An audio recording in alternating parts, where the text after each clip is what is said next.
Since the dawn of time, humans have looked to the skies, the seas, and the spaces between worlds, searching for something greater than themselves. Across every culture, in every corner of the globe, stories of gods and heroes have been whispered around fires, carved into ancient stone, and passed down through generations like sacred treasures. These aren't just tales, they're the heartbeat of civilizations, the DNA of human wonder. What is it about these divine legends that captivates us so deeply? Why do we still feel a shiver down our spines when we hear the name Zeus or Odin or Shiva, as if these beings might step out of the shadows and into our world even now? Today, we're embarking on a journey unlike any other, a voyage through 30 of the most epic, awe-inspiring legends from the divine pantheons of history. These are the stories that shaped empires, defined morality, and gave meaning to the chaos of existence. From the thunderous battles of Norse mythology to the intricate cosmic dances of Hindu deities, each legend is a thread in the vast tapestry of human belief. But here's the twist: these myths aren't just relics of the past. Hidden within them are clues about who we are, what we fear, and what we dare to dream. Ever wondered why the story of a flood appears in cultures separated by oceans, or how gods from opposite ends of the earth share uncanny similarities? The answers might just rewrite how you see history itself. So lean in close, because we're about to peel back the layers of time and step into a world where mortals walk with gods, where love and war are waged with cosmic stakes, and where every legend holds a mirror to our own souls. Whether you're a mythology enthusiast or just someone who loves a good story, this is your invitation to uncover the secrets that have been hiding in plain sight for millennia. By the end, you won't just know these legends, you'll feel them pulsing in your veins. Ready to begin, the pantheon awaits. Before any god ruled Mount Olympus, before mortals whispered prayers to the heavens, the universe was a battleground. The Titans, primordial beings of unimaginable power, held dominion over creation until one defiant child, Zeus, ignited a war that would reshape the cosmos. Hidden away as an infant to escape his father Cronus, who devoured his own children to prevent prophecy, Zeus grew in secret, biding his time. When the moment came, he rallied his siblings Hades, Poseidon, Hera, and others, uniting them against their tyrannical parents in a clash so cataclysmic it shook the very foundations of the earth. But this wasn't just a family feud, it was a revolution. The Titans, led by Cronus, represented the unchecked chaos of the ancient world, while Zeus embodied order, justice, and a new era. The war, known as the Titanomachy, raged for 10 brutal years, with neither side gaining ground until Zeus made a gamble that changed everything. Descending into the depths of Tartarus, the darkest pit of the underworld, he freed the Cyclopes, monstrous forgers imprisoned by Cronus. In gratitude, they crafted Zeus his legendary weapon, the thunderbolt, not just a symbol of power, but a divine tool that channeled the fury of the storm itself. With it, Zeus struck down the Titans, hurling Cronus and his forces into the abyss, sealing their fate beneath the earth. Yet this victory wasn't just about brute force. Zeus's triumph marked the birth of a new order, the Olympian Pantheon, where power was shared among gods who ruled with laws, not tyranny. Look closely at ancient Greek pottery, and you'll see the moment frozen in time, Zeus, lightning in hand, standing tall over the fallen Titans. But here's what those images don't show, the quiet truth behind the myth. This wasn't just a story of gods fighting gods. It was humanity's way of explaining the shift from primal fear to structured society. Every thunderstorm, every harvest, every act of justice became a reminder that even the mightiest can fall, and that chaos must yield to balance. So the next time you hear distant thunder, remember, it's not just sound. It's the echo of a war that forged the world as we know it. Zeus may have won the throne of Olympus, but ruling the gods was never going to be as simple as winning a war. Picture this, a court of immortals, each with their own ambitions, grudges, and desires, all watching the sky for any sign of weakness from their new king. And Zeus, he wasn't just a ruler, he was the architect of divine justice, the one who decided which laws would bind both gods and mortals. But even thunderbolts couldn't silence dissent forever. Take Prometheus, the cunning titan who sided with Zeus in the war, only to become his greatest adversary. Where Zeus demanded order, Prometheus whispered rebellion. While the gods feasted on ambrosia, he looked down at shivering mortals and stole fire from Olympus to warm them. Not just fire knowledge, the spark of civilization itself. Zeus's punishment was brutal, chaining Prometheus to a rock where an eagle tore at his liver every day, only for it to regrow and the torment to begin anew. But here's what makes this more than a simple tale of crime and punishment. Prometheus wasn't just defying Zeus, he was forcing him to confront the cost of absolute control. Every scream from that mountainside echoed a question: can justice exist without mercy? Then there was Hera, Zeus's queen, whose jealousy became legendary. Their marriage was less a partnership and more a battlefield of betrayals and revenge. When Zeus snuck away to seduce mortal women, Hera didn't just rage, she orchestrated elaborate punishments for his lovers. Io transformed into a cow, endlessly pursued by a stinging gadfly. Semele, tricked into asking to see Zeus's true form and burning to ashes in his divine radiance. But Hera's fury wasn't petty jealousy. It was the fury of a goddess bound to a king who broke his vows again and again, in a world where only she bore the consequences. Their clashes weren't just marital spats, they were power struggles that shook the heavens. And then came Metis, the titaness of wisdom, Zeus's first love and greatest secret. Warned that any son she bore would overthrow him, Zeus swallowed her whole, believing he could outwit fate. But Metis was already pregnant with Athena, who later burst from Zeus's skull fully armored. It's a bizarre, almost grotesque story, but buried in it is a paradox. Zeus, the enforcer of order, became the very thing he once overthrew, a tyrant consuming his own children to cling to power. The cycle of rebellion and suppression had come full circle. These weren't just divine scandals, they were mirrors held up to human kings, to empires, to anyone who's ever held power and feared losing it. Zeus's reign taught a lesson even he couldn't escape. No throne is unshakable and no law is absolute, not even for the king of the gods. While Zeus ruled through power and law, Odin's throne in Asgard was built on a different foundation. Pain. The Norse Allfather didn't just demand wisdom, he bled for it. Imagine the scene: the great world tree Yggdrasil, its branches stretching across the 9 realms, and Odin, spear in hand, driving it through his own flesh to hang himself like a sacrifice to himself.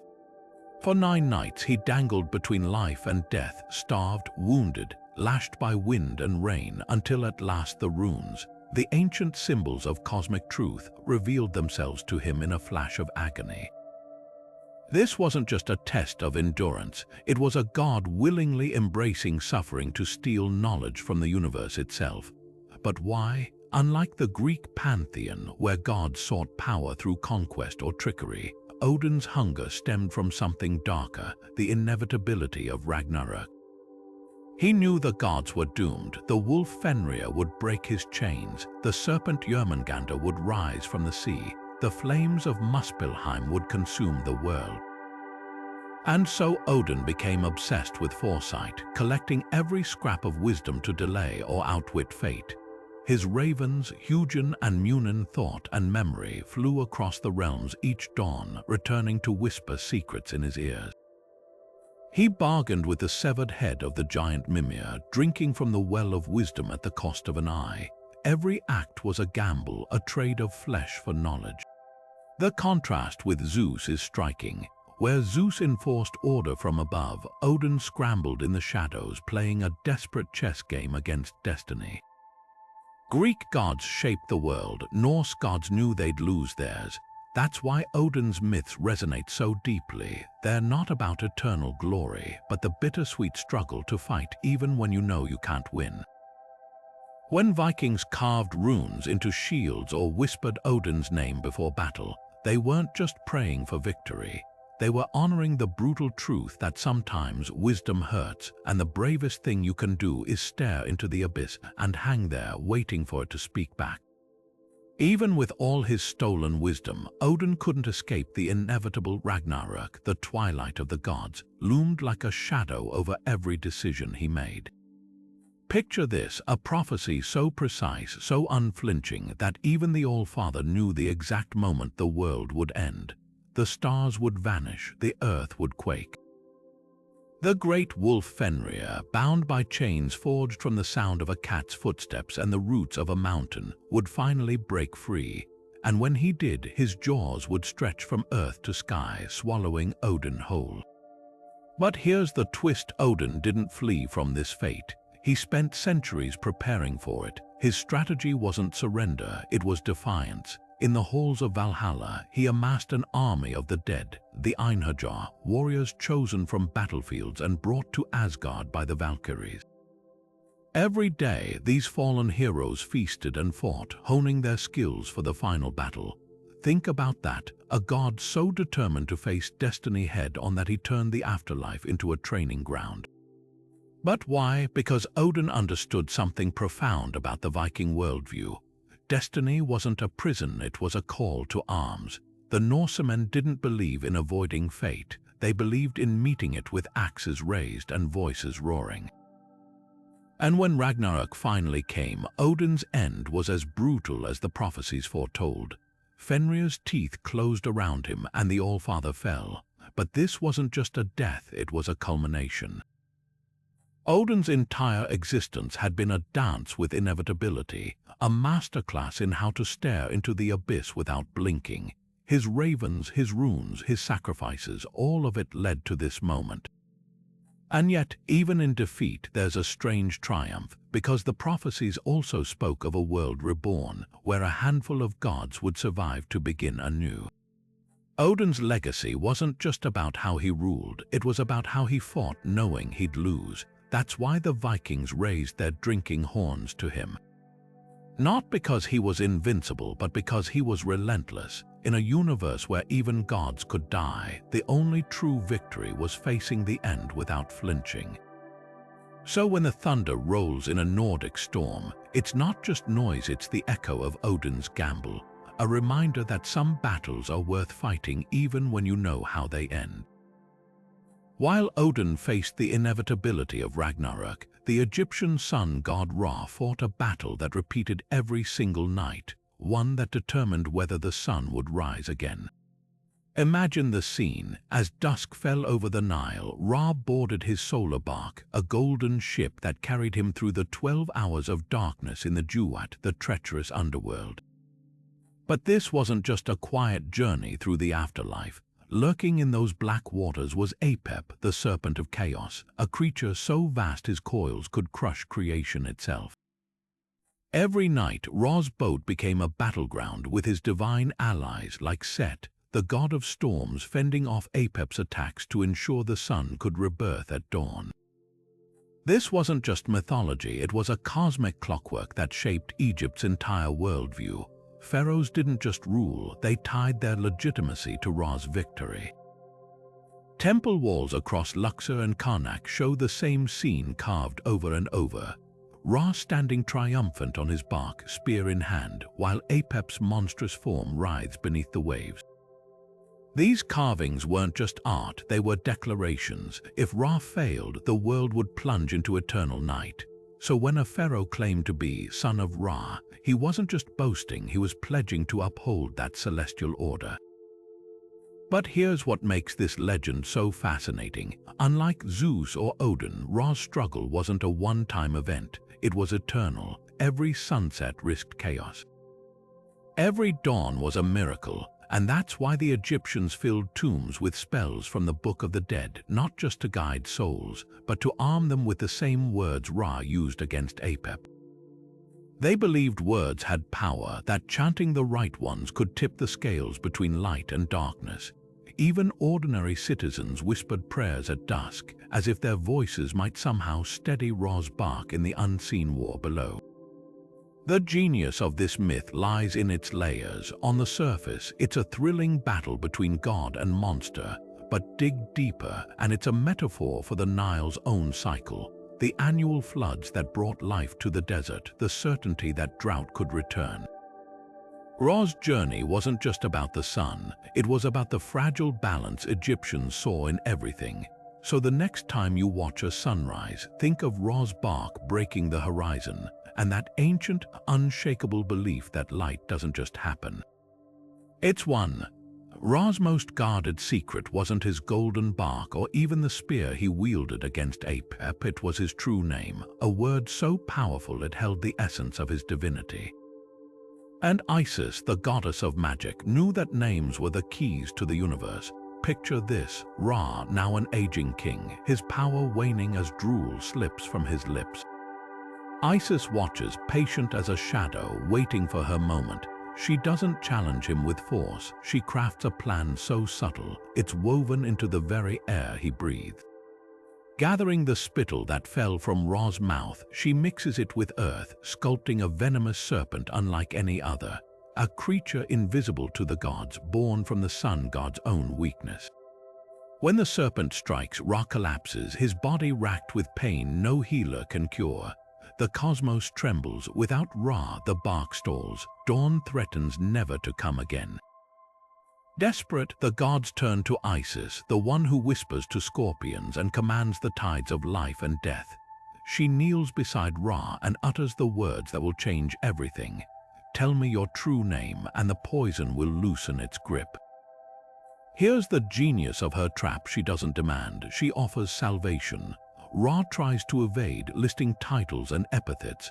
I am Khepri at dawn, autumn at dusk, the maker of the horizon.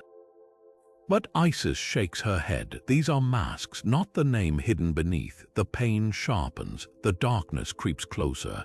And finally, in a moment of unbearable vulnerability, Ra gasps his true name into her ear. With it, Isis doesn't just heal him. She absorbs a fragment of his power, becoming the only being in existence who holds dominion over the sun itself. This isn't just a story about trickery. It's a revelation of how power operates in the Egyptian cosmos. Names weren't just labels, they were living spells woven into the fabric of magic. Every incantation in the Book of the Dead, every amulet inscribed with a god's name, drew strength from this same belief. And Isis, she wasn't just a schemer. She embodied the paradox of divine femininity, nurturer and strategist, healer and usurper. By claiming Ra's name, she didn't overthrow him. She rebalanced the scales, proving that even the highest god could be humbled by the right whisper at the right time. Look at the temple reliefs in Philae, where Isis stands with wings outstretched over a kneeling pharaoh. The message is clear: knowledge is the ultimate weapon, and the gods themselves are vulnerable to those who know how to ask. Ra still rides his bark, the sun still rises, but somewhere in the spaces between light and shadow, Isis smiles, her lips shaping a word that could unravel the sky. Amaterasu's light was the heartbeat of the world until the day it vanished. The sun goddess, ruler of Takamagahara, the high plane of heaven, had seen too much. Her brother Susanoo, the storm god, had unleashed chaos, flinging a flayed horse into her sacred weaving hall, killing one of her maidens. Grief and rage coiled inside her until she could bear no more.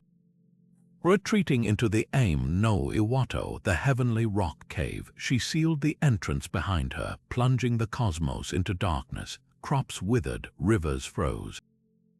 The gods themselves trembled, realizing a terrible truth. Without Amaterasu's radiance, even immortals would wither. Desperation breeds ingenuity. The 8 million kame gathered outside the cave, devising a plan as audacious as it was unexpected. They placed a mirror of polished bronze before the entrance, hanging jewels from nearby branches. Then Usium, the goddess of dawn and revelry, climbed onto an upturned tub, her feet pounding rhythm against the hollow wood. She tore away her robes, dancing with such wild abandon that the gods erupted in laughter. The sound shook the heavens, a cacophony of joy so infectious that Amaterasu, curled in the darkness, felt curiosity prick at her sorrow. Peering through the crack in the cave's entrance, she saw her own dazzling reflection in the mirror, mistaking it for a rival goddess, and stepped forward to confront this new light. In that instant, the gods seized her, pulling her back into the world as Usium's laughter rang like temple bells. This wasn't just a trick, it was a revelation of Shinto's deepest truths.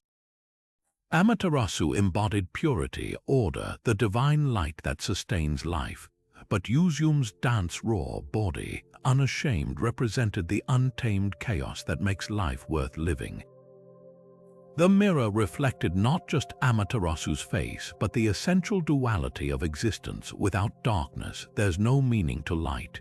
To this day, Shinto shrines guard sacred mirrors, symbols of that moment when laughter and irreverence saved the universe. And when morning breaks over Japan, it's more than sunrise. It's Amaterasu's reluctant smile, remembering how the world tempted her back with its imperfect, glorious noise. The air over the ancient city of Tolan grew thick with smoke as Quetzalcoatl, the feathered serpent, stood before the pyre he had built with his own hands. Gold and jade adorned his body, symbols of his reign as the god-king who taught humanity the secrets of maize, the art of writing, and the movements of the stars. But now his heart was heavy with shame. Tricked by his rival Tezcatlipoca into drunkenness and disgrace, he had broken his own sacred vows. There was only one path left: atonement through flame. As the fire roared to life, Quetzalcoatl stepped into its heart, his body consumed not in agony but in transformation. From the ashes, his spirit rose as the morning star, Venus, lighting the dawn sky with a brilliance that would guide the Mesoamerican world for centuries. This wasn't just a myth of death and rebirth. It was a cosmic clockwork etched into the very stones of Teotihuacan and Chichen Itza. The Maya tracked Venus's 584-day cycle with precision, carving its path into their temples. Why? Because Quetzalcoatl's journey mirrored their own understanding of time as a spiral, not a line. His fiery sacrifice marked the end of one age and the dawning of another, a cycle repeated every 52 years in the Aztec calendar, when the world held its breath, waiting to see if the sun would rise again. Priests lit new fires on the chests of sacrificed captives, their flames mirroring the feathered serpent's own immolation, a plea for continuity in an uncertain universe. But the story takes a darker turn centuries later, when Spanish conquistador Hernán Cortés landed on the shores of Veracruz in 1519. The Aztec Emperor Moctezuma, consulting his codices, saw a terrifying omen: Quetzalcoatl's promised return, foretold to come from the east in the year 1 raid. Cortés, with his pale skin and billowing sails, seemed to fit the prophecy. Was it coincidence or cosmic irony? The feathered serpent, god of wisdom and peace, had become the unwitting harbinger of his people's destruction. The Spaniards exploited this belief, using Moctezuma's hesitation to their advantage, and within 2 years, Tenochtitlan, the Aztec capital, lay in ruins. Yet Quetzalcoatl's legacy endures. Modern Mexicans still speak of his eventual return, not as conqueror but as restorer. In the ruins of Chalai, his stone columns stand watch, feathered serpents carved into the rock, their mouths open as if whispering a secret across the ages. The lesson here isn't just about the collision of cultures, it's about how myths, once set in motion, take on lives of their own. They can inspire civilizations, topple empires, and outlast even the gods who spawned them. When you gaze at Venus at dawn, remember that flickering light isn't just a planet. It's the last ember of a god's sacrifice still burning. Anansi didn't just spin webs, he spun destinies. High above the world, in the court of Niam, the sky god, all stories belong to the divine. They were treasures locked away, hoarded like gold, while humans below ached for the wisdom and laughter they might bring. But Anansi, the cunning spider, saw an opportunity where others saw impossibility.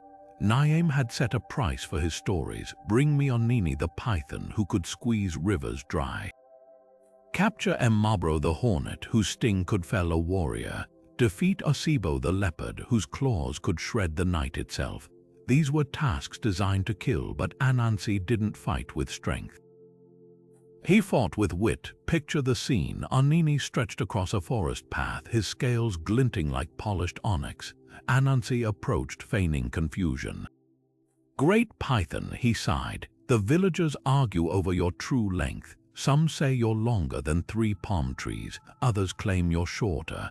Let us settle this. Stretch beside this stick so I may measure you. Vanity undid the serpent. As Onini straightened proudly, Anansi bound him to the stick with vines, whispering, a story for Niamh. Next came Mbabro's swarm, raging in their nest. Anansi filled a gourd with water, drenching them until their wings sagged. Hide here, he coaxed, offering the hollow as shelter, then sealing it shut. Even Osibo, the shadow among shadows, fell for the spider's trap, a pit dug deep, covered with leaves and baited with the promise of a goat. When the leopard tumbled in, Anansi lowered a rope. Grasp this, he urged, then hoisted him up just to drop him again, until Osibo, battered, surrendered. One by one, the impossible feasts were conquered, not with muscle, but with mischief. When Anansi laid his prizes before Niamh, the sky god had no choice but to fulfill his bargain. The stories rained down upon the earth like a monsoon, scattering among the people, becoming folktales, proverbs, the very fabric of oral tradition. But here's the twist. Anansi didn't just win stories for humanity. He revealed their true nature. Every tale was a lesson in survival, a proof that the small could outmaneuver the mighty, that cleverness could outweigh brute force. Even now, when a grandmother in Ghana leans in to whisper an Anansi story to children, the spider's legacy lives not just as a character, but as a symbol. Life will tie you in knots, those stories say, so learn to weave your own web. Notice how Anansi's myths never paint him as purely heroic. Sometimes he's greedy, tripping over his own schemes. Other times, his tricks backfire spectacularly. That's the brilliance of West African storytelling. It embraces flaws as part of wisdom. Anansi isn't a god to worship. He's a mirror, reflecting the messy, ingenious spirit of humanity itself. So the next time you face a problem too big to tackle head-on, ask yourself, what would Anansi do? Maybe the answer isn't to fight harder, but to think differently. After all, the world's greatest stories often begin with a spider's whisper. Before the first ziggurat cast its shadow over Babylon, the universe was a roiling sea of chaos, and its name was Tiamat. The primordial mother of all things, she was no monster, but a force as vast as time itself, her body the swirling salt waters that birthed both gods and demons. But when her children grew too loud, too rebellious, her love curdled into rage. From the depths she forged an army of horrors, venomous serpents with fangs like swords, scorpion men whose gaze could turn flesh to stone, and at their head her new consort, the dragon Kingu, bearer of the tablet of destinies that dictated the laws of existence itself. The gods trembled, none dared face her until Marduk, the storm god, stepped forward with a bargain etched in thunder. Give me absolute authority and I will break her. The battle that followed wasn't just a clash of divine wills, it was the birth pangs of cosmic order. Marduk armed himself with weapons no god had wielded before, a net to entangle Tiamat's chaos, winds to inflate her monstrous form until she gaped helpless, and finally, an arrow of lightning shot straight down her throat, splitting her ribs like kindling. But here's where the myth takes a breathtaking turn. Marduk didn't discard her corpse. He carved it like a sculptor, stretching her spine to arch the heavens, piling her flesh into mountains, letting her tears pool as the Tigris and Euphrates. Even her defeated screams became the thunder. This wasn't mere victory, it was alchemy, transforming chaos into the very fabric of reality. Now listen closely, because this story echoes far beyond Babylon. When the Hebrew scribes wrote of a formless void covered in watery darkness in Genesis, or when the Sumerians sang of Enlil dividing the heavens and earth, they were threading the same idea: creation isn't peaceful. It's violent, a god wrestling the untamed into shape. Even the Greeks whispered of Zeus battling Typhus, a storm dragon eerily like Tiamat, but Marduk's tale holds a unique warning. The Enuma Elish, Babylon's creation epic, was recited annually at the New Year festival, a reminder that chaos always lurks beneath civilization's thin veneer. One slip, one neglected ritual, and the waters might rise again. Look at the Ishtar Gate's glazed bricks, where Marduk's dragon symbol, the Mashasu, coils beside bulls and lions. That creature isn't just art, it's a promise and a threat. Order prevails, but only through eternal vigilance. So the next time you see a storm split the sky, remember, it's not just weather. It's the aftershock of a god's arrow finding its mark, and the world shuddering into being. Susanoo was the storm god the heavens feared, not for his strength but for his unpredictability. Banished from the celestial plane after his violent outbursts against Amaterasu, he descended to the mortal realm with nothing but his rage and a thirst for chaos. But when he stumbled upon an elderly couple weeping by a river in Izumo, their story unraveled something unexpected in him: purpose. Every year, the eight-headed serpent Yamata no Orochi emerged from the mountains, devouring their daughters one by one. Now only their youngest, Kushanada Haim, remained, and the serpent's hunger loomed again. What happened next wasn't just a battle, it was a spectacle of divine mischief. Susanoo, ever the trickster, transformed Kushanada into a comb and tucked her safely into his hair. Then he ordered the couple to brew sake, not just any sake, but the strongest, most intoxicating variety possible, filling 8 massive vats and arranging them in a clearing. When Orochi arrived, its 8 heads swaying like storm-tossed trees, the scent of alcohol drew it in. Each head plunged into a vat, gulping until the serpent collapsed in a drunken stupor. That's when Susanoo struck, his sword Tatsuka note, Tsurugi flashing as he sliced through the monstrous heads one by one. But in the 4th tail, his blade struck something unbreakable, a gleaming sword sharp enough to split the wind itself. This was Kusanagi, the grass-cutting sword, a weapon so potent it would later become one of Japan's 3 sacred treasures, enshrined at Atsuta Jingu to this day. But here's what most retellings miss: Susanoo didn't keep it. He offered it to Amaterasu as reconciliation, a brother's apology forged in serpent's blood. That twist reveals the core of Shinto belief: conflict isn't eternal. Even gods, like storms, eventually pass. The tale lingers in modern Japan in surprising ways.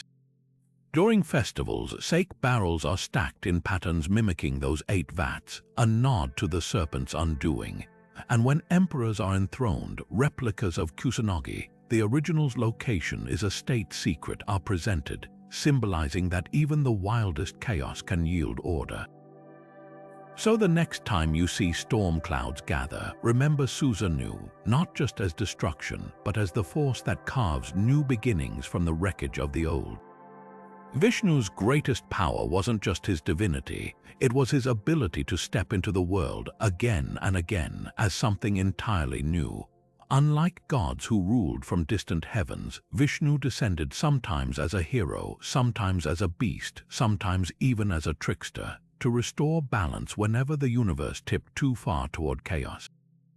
These incarnations, his avatars, weren't just stories, they were cosmic corrections, each one a masterclass in how divinity operates in a flawed world.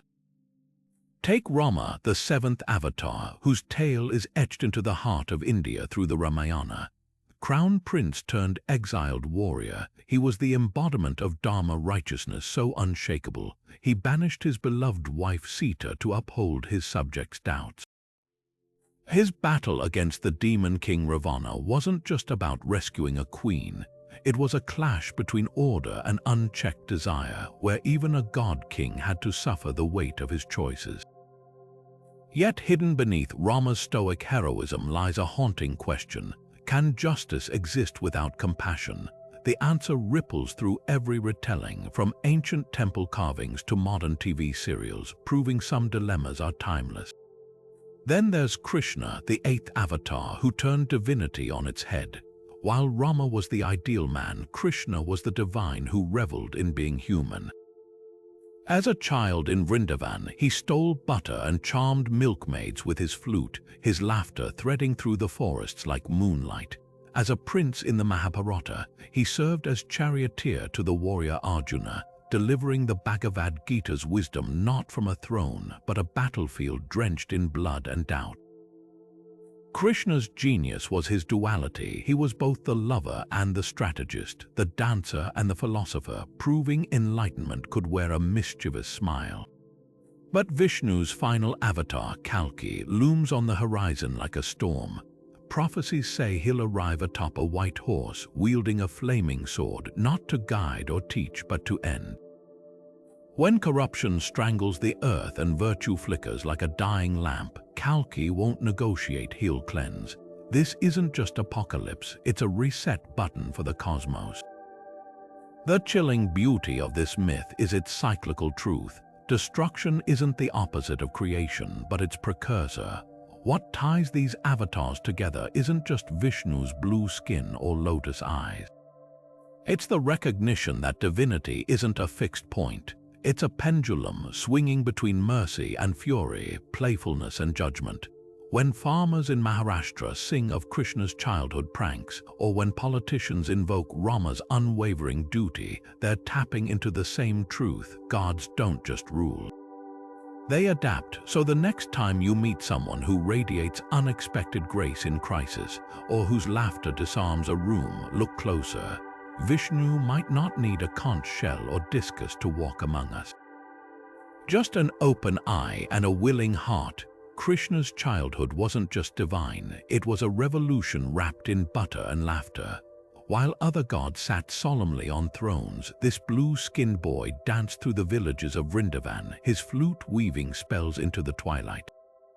But don't mistake his playfulness for weakness. When the infant Krishna faced the demoness Putana, who came disguised as a nurturing wet nurse with poisoned milk, he didn't flinch. He drank and drained the life from her instead, revealing the terrifying truth: even innocence can be a weapon. Then there was Govardhan. The villagers worshipped Indra, the storm god, fearing his wrath if they neglected his rituals. But Krishna, barely taller than a calf, pointed to the humble hill where their cows grazed. "Why praise a distant god when this land feeds us?" he asked. As the furious Indra unleashed 7 days of torrents, Krishna lifted Govardhan with one finger, sheltering the entire village beneath it like a living umbrella. The message was clear: divinity isn't just in the heavens, it's in the earth, the community, the choices we make to protect each other.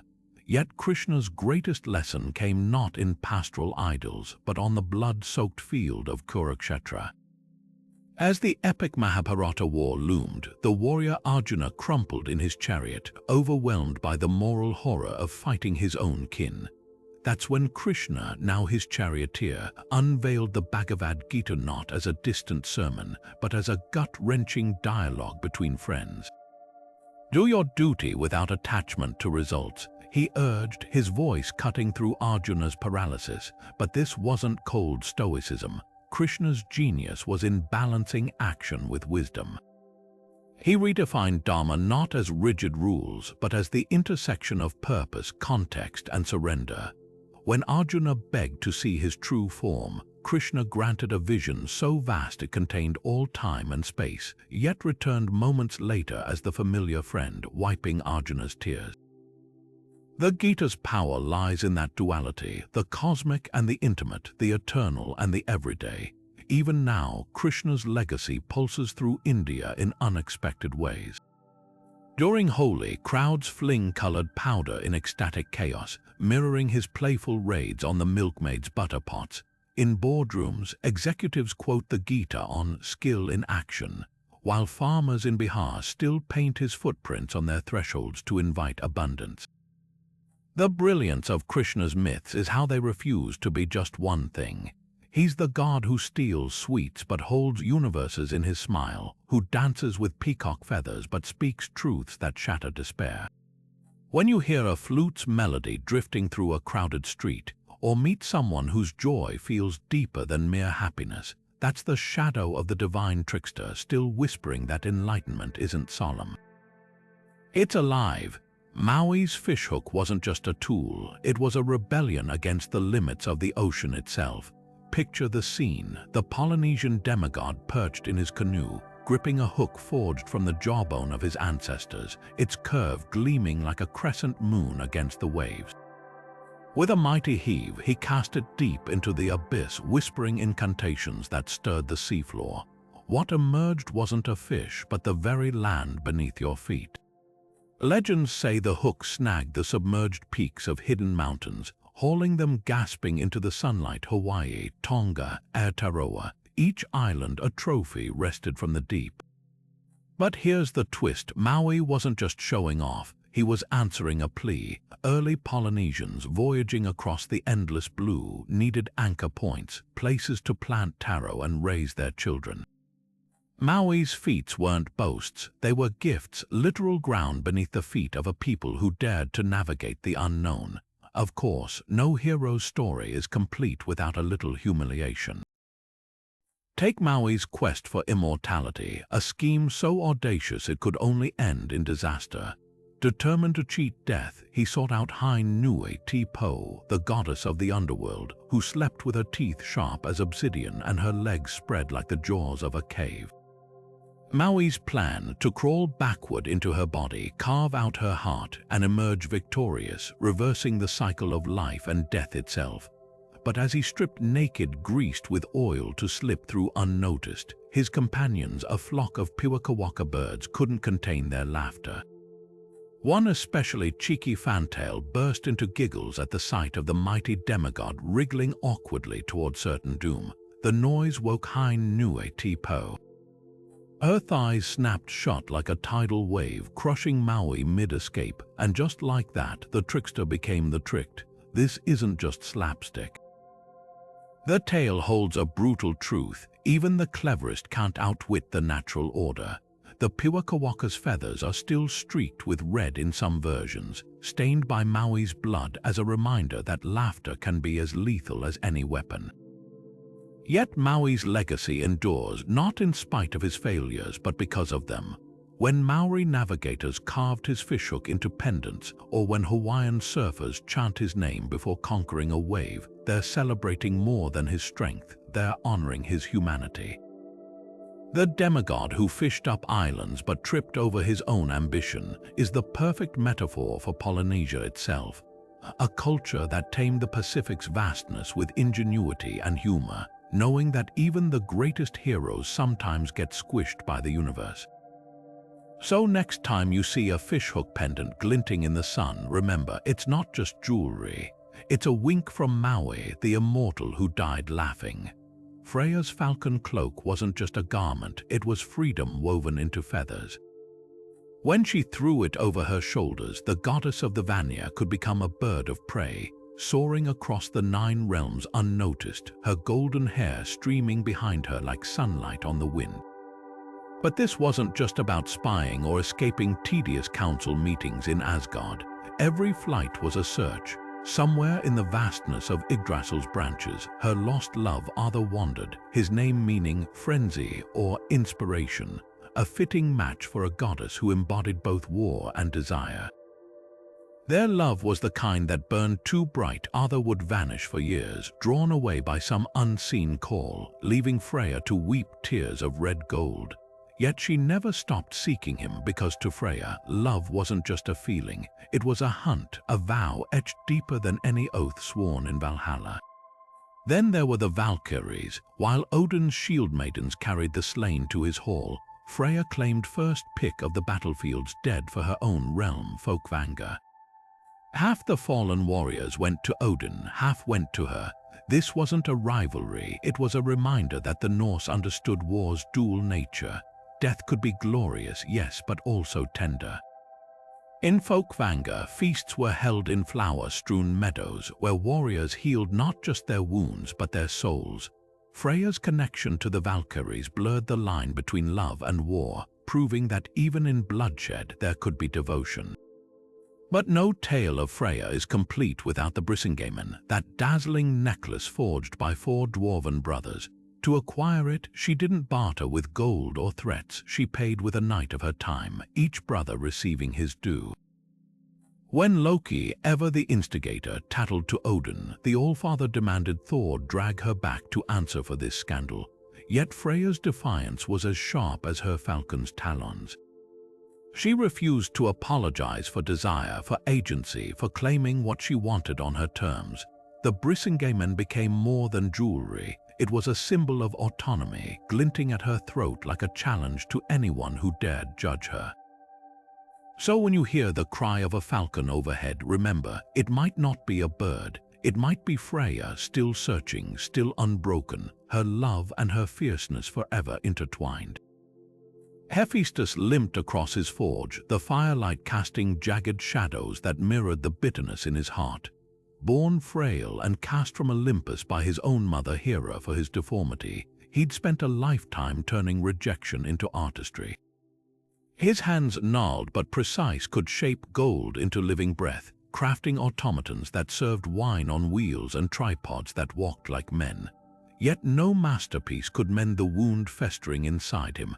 Aphrodite, his unwilling bride, had taken Ares, the god of war, as her lover. The rumors slithered through the halls of gods like smoke, until even the mortals whispered of it. Hephaestus, they laughed, was too busy hammering to notice his wife's betrayal. But the smith god heard, and this time he wouldn't forge a gift, he'd forge a trap. The plan was as intricate as his finest filigree. First, he wove a net of bronze threads so fine they were nearly invisible, yet stronger than any chain. Then he pretended to leave for Lemnos, his favorite island, making a show of packing his tools. The moment he was gone, Aphrodite beckoned Ares to their marriage bed.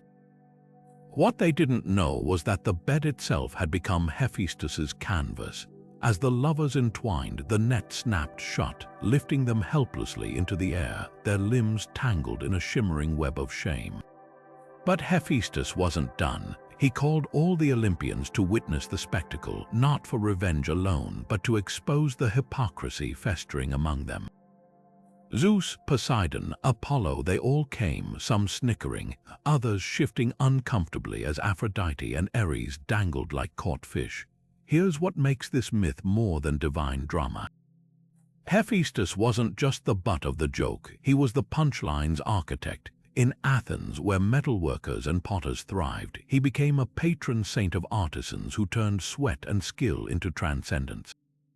The armor he forged for Achilles, so luminous it blinded enemies, so light it moved like second skin, wasn't just a weapon. It was proof that perfection could rise from imperfect hands. Athenian craftsmen saw themselves in him, the scorned who outshone the privileged, the laborer who bent the gods' favor through sheer genius. Even his automatons whispered a revolutionary idea. Centuries before steam or silicon, Greeks imagined machines that mimicked life, all born from the mind of a god who refused to be defined by his body's limits. When Hephaestus hobbled, his creation strode. When his voice was ignored, his invention spoke.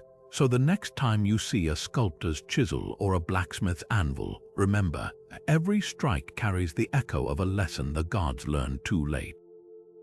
Underestimate the maker at your peril. Durga's arrival wasn't announced with fanfare, it was carved from desperation.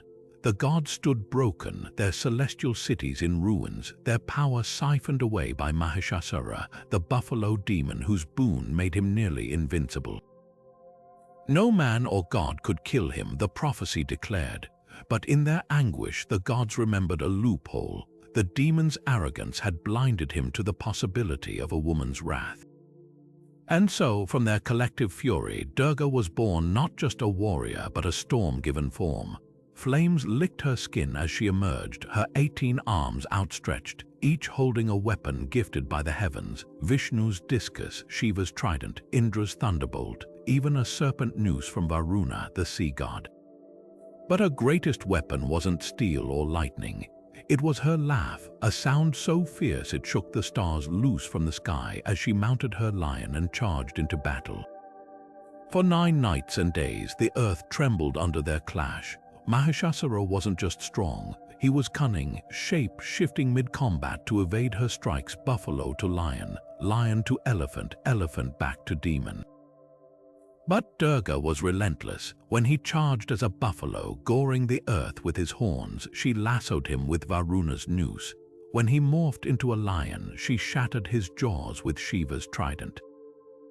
And when, in his final moments, he tried to flee as a demon, Durga pinned him with her foot and plunged her spear into his heart. The victory wasn't just physical, it was cosmic. The moment Mahishasura fell, the universe exhaled, the balance between order and chaos restored. This isn't just a myth, it's the heartbeat of Navratri, the 9-night festival that electrifies India every autumn. In Gujarat, dancers whirl in concentric circles during Garba, their steps mirroring Durga's rhythmic battle. In Bengal, artisans craft towering clay idols of the goddess slaying the demon, only to immerse them in rivers on the 10th day, symbolizing the impermanence of evil. Even the colors of each night, red for fury, blue for transcendence, gold for victory, tell the story of her triumph. But here's what's often overlooked: Durga isn't just celebrated for killing a demon. She's worshipped for revealing that evil, no matter how invincible it seems, always has a weak point. Mahishasura's arrogance was his undoing. Durga's strength came from unity, her very existence forged by the gods pooling their power. So when you see women in Karnataka carrying swords during Mysuru Dasara, or little girls in Punjab dressed as the goddess for Kanya Puja, remember, they're not just honoring a legend. They're embodying a truth. Sometimes the fiercest light emerges from the darkest battles, and no demon, no matter how clever, can outrun it. Loki's children weren't just offspring, they were living prophecies, each one a ticking clock counting down to Ragnarök. First came Fenrir, the wolf whose howls shook the roots of Yggdrasil. Then Jörmungandr, the serpent so vast he encircled Midgard, his tail clamped between his teeth like a grim Ouroboros. And finally Hel, who ruled the underworld with a face half alive, half corpse pale, her kingdom a reflection of her fractured nature. These weren't mere monsters, they were extensions of Loki's essence, chaos given flesh, each destined to play a role in the gods' downfall. The gods might have tolerated Loki's tricks, his turning Thor into a bride, his cutting Sif's golden hair, but his children, they were threats too dire to ignore. Especially Fenrir, the wolf grew at an unnatural rate, his strength outpacing even Odin's foresight. The Allfather saw the future, those jaws ripping apart the heavens during Ragnarök. So the gods did what gods do best, they lied. Under the guise of a friendly game, they challenged Fenrir to break free from ever stronger bonds, first ordinary chains. Then ropes woven by dwarves. Each time the wolf snapped them effortlessly, his laughter shaking the earth. But when the gods produced the slender, silken ribbon Gleipnir crafted from the sound of a cat's footfall, and the roots of a mountain, Fenrir grew suspicious. "Only if one of you places a hand in my mouth as collateral," he demanded. Tyr, the god of war, stepped forward. His sacrifice wasn't just bravery, it was the price of divine deception. The moment Fenrir realized he couldn't break free, he bit down, severing Tyr's hand. The gods cheered, but their victory was hollow. They'd traded trust for temporary safety, and the wolf's howls of betrayal echoed across the realms, a promise of vengeance yet to come. Meanwhile, Jörmungandr writhed in the sea, his coils churning the oceans into storms. Odin, ever the strategist, had tossed him there, hoping distance would neutralize the threat. Instead, the serpent grew so large he became the world's encircler, his presence a constant pressure on the edges of existence. And Hel, Odin gave her rule over the dead who didn't die in battle, a clever way to sideline her, or so he thought. But her realm wasn't just a graveyard, it was a gathering place for souls who'd one day march under Loki's banner when the final battle came. What's chilling about these binding myths isn't just the cruelty, it's the futility. The gods didn't destroy Loki's children, they postponed the inevitable, stacking debts the universe would one day collect. When Vikings carved Fenrir's snarling face onto amulets or painted Jörmungandr on their longships, they weren't just depicting monsters. They were acknowledging a truth as old as time. Chaos can be chained but never tamed, and the tighter the bonds, the more devastating the reckoning. The swirling brine of creation had no shape, no sound until the heavenly deities lowered a jeweled spear into its depths and stirred. From those droplets clinging to the tip, the first land formed, Onagoro, the self-curdling island. And upon it stepped Izanagi and Izanami, the divine couple tasked with shaping the world. Their courtship was as methodical as it was mystical. Circling the pillar of heaven from opposite directions, they met face to face, but their first union bore only a malformed child, Haruko, set adrift in a reed boat. The deities whispered because Izanami spoke first during their ritual. She'd broken the natural order, so they tried again, this time Izanagi initiating the call. And from this correct union, the islands of Japan surged forth like stepping stones across the sea, followed by forests, winds, and mountains, but creation demanded sacrifice. When Izanami labored to birth Kagutsuchi, the fire god, his blazing form seared her flesh, leaving her to writhe in agony until death claimed her. Izanagi's grief wasn't silent. It was a storm. Drawing his sword, he severed Kagutsuchi's head, and from the blood and severed limbs sprang new gods, 8 thunder deities born from Izanami's corpse, and the sword itself rusting into divinity. Yet even this vengeance couldn't fill the void, so Izanagi did the unthinkable. He descended into Yomi, the shadowed underworld, bargaining with the rot and the stench to reclaim his love. What he found there shattered him. Izanami, once radiant, was now a shambling horror, her body crawling with maggots, her face half-eaten by decay. When she warned him not to look too late, he fled, her shrieks and the thunder gods pursuing him. Blocking the underworld's exit with a boulder, Izanagi sealed his wife into darkness forever. Her final words cursed humanity with death, 1,000 souls reaped daily. His counter-curse, 1,500 born. This wasn't just a myth of loss, it was the birth of purification. As Izanagi scrubbed Yomi's filth from his body in a river, each droplet became a god. The left eye birthed Amaterasu, the sun. The right Tsukuyomi, the moon. His nose blew forth Susanoo, the storm.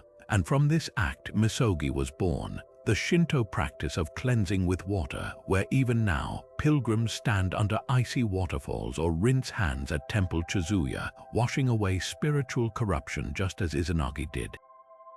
The genius of this tale lies in its brutal honesty. Creation isn't pristine. It's messy, painful, and sometimes fatal. The same waters that purify also drown. The fire that warms also consumes, and love, it's not stronger than death, but it can outrun it, leaving behind rituals, stories, and islands that still bear the footprints of gods. The Nile's waters ran red the day Set murdered Osiris, slicing his brother into 14 pieces and scattering them across Egypt. But the real war began when Horus, the falcon-headed son of the slain god, came of age, not with a battle cry but with a legal claim. The tribunal of gods gathered to settle the dispute. Should the throne go to Set, the strong but volatile usurper, or Horus, the rightful heir still wet behind the ears? What followed wasn't just a courtroom drama, it was an 80-year saga of shape-shifting, sabotage, and some of the most bizarre divine showdowns in mythology. Take the hippopotamus incident. Set, ever the trickster, challenged Horus to a duel as hippos. For 3 days and nights they wrestled in the Nile's depths, their massive forms churning the river into froth. But Isis, Horus's mother, couldn't bear to watch her son lose. She hurled a harpoon into the fray, striking Set by mistake. When she withdrew it, Set howled betrayal, and the gods, unnerved by her interference, adjourned to a remote island. Undeterred, Isis transformed into a crone and tricked the ferryman into taking her there. Confronting Set, she spun a tale of a stranger stealing her son's inheritance, mirroring Horus's plight. Set, oblivious, raged that such injustice demanded punishment, only to realize he'd condemned himself. The gods erupted in laughter, but Set refused to yield. Then came the banquet of false reconciliation. Set, feigning remorse, invited Horus to feast, then waited until the young god fell asleep to steal his eyes, burying them in the desert. But Hathor, goddess of love, found them milking a gazelle to restore Horus's sight with its healing milk.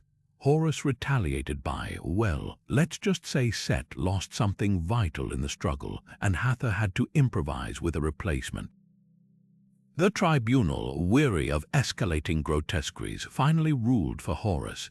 Yet even in victory there was compromise. Set became the roar in the thunder, ruling the chaotic deserts, while Horus took the fertile Nile, his eye, now the legendary Wadjet, symbolizing the restored order. This wasn't just divine squabbling. The myth encoded Egypt's political soul. Horus represented Lower Egypt's ordered farmlands, Set, Upper Egypt's wild deserts. Their eventual coexistence mirrored the kingdom's unification, two halves balanced under one crown.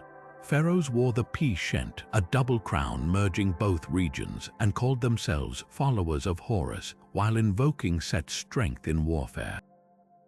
Even the Osiris myth played its part. The slain god's reassembled body symbolized Egypt itself, scattered gnomes united through ritual and will. Look at the Temple of Edfu, where Horus's victory is carved in stone. The scenes aren't just celebrations, they're blueprints. Every time a new pharaoh pledged to do what Horus did, they weren't just honoring a god. They were renewing a pact between chaos and order, between the black soil and the red sand. Because Egypt knew a hard truth, balance isn't the absence of conflict, it's what remains after the fighting's done. Zeus's skull split like a thunderclap, and from the fissure burst Athena, fully armored, her spear gleaming, her war cry echoing through Olympus. This wasn't a birth, it was an eruption of divine intellect, a goddess forged not from a mother's womb but from the raw power of thought itself. The myths say Zeus had swallowed Metis, the Titaness of wisdom, fearing she'd bear a child stronger than him. But destiny can't be digested. Athena's arrival was a rebellion against containment, proof that ideas once unleashed can't be taken back. Now picture the contrast. Across the battlefield stands Ares, god of war, his muscles slick with blood, his laughter ringing over the screams of the fallen. Where Ares revels in chaos, Athena wages war with precision. She doesn't fight for the thrill of combat, she fights to protect civilization. Take the Trojan War. While Ares charges blindly, Athena guides Odysseus's arrows and whispers strategies to the Greeks, turning the tide not with brute force but with cunning. Even her armor tells a story. The Aegis, a shield emblazoned with Medusa's head, isn't just a weapon. It's a warning. Wisdom can petrify arrogance in its tracks. Her mentorship of heroes reveals even more. When Perseus faced Medusa, Athena didn't hand him a sword. She handed him a reflection, a polished shield to avoid the Gorgon's gaze. She taught him to outthink his enemy, not outslug them. Later, she gifted Bellerophon a golden bridle to tame Pegasus, proving that even the wildest forces can be harnessed with the right tools. And Jason, she guided the Argo's construction, embedding her wisdom in the ship's very beams, ensuring the quest for the Golden Fleece wasn't just a gamble, but a calculated endeavor. The Athenians didn't just worship Athena, they modeled their city in her image. The Parthenon, rising white and geometric from the Acropolis, was more than a temple, it was a manifesto in marble. Inside, her colossal statue held Nike, goddess of victory, in her palm, a reminder that true triumph comes through strategy, not slaughter. Even today, her owl symbol of insight hovers in university crests and military insignia, a silent nod to the power of a mind sharpened like a spearhead.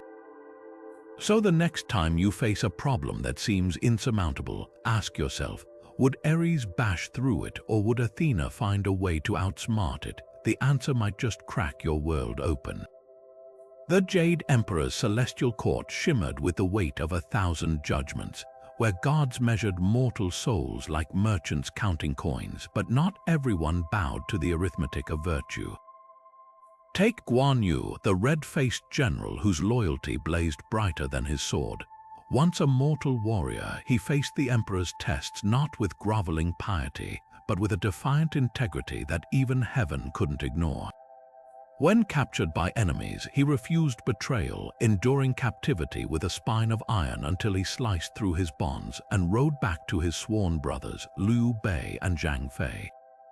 Death didn't stop him either. Beheaded in battle, his ghost haunted the land until a monk's challenge, "Where is Guan Yu's head?" shamed his spirit into enlightenment. The Jade Emperor, impressed not by submission but by unbroken honor, welcomed him as Guan Gong, god of war and righteousness.